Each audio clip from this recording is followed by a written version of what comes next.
Welcome to our video on changing your voice in Instagram voice messages.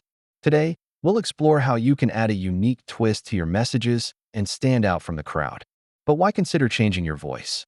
It can enhance your creative expression, make your messages more entertaining, and even protect your privacy. First, let's understand how voice messages work on Instagram. They allow you to send voice recordings directly in chats, adding a personal touch.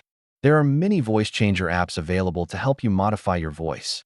Some popular ones include VoiceMod, Magic Call, and more. Let's check them out. Now, let's dive into the step-by-step process. First, we'll demonstrate how to download and install a voice changer app on both iOS and Android. Once you've installed the app, it's time to record. Here's how to properly use the voice changer to create your message. After recording, saving your voice message correctly is essential. Let me show you how to save and share it directly to Instagram.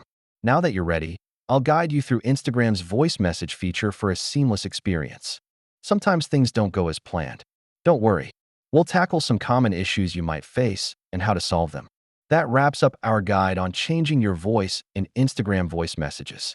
Don't hesitate to experiment and have fun with your voice.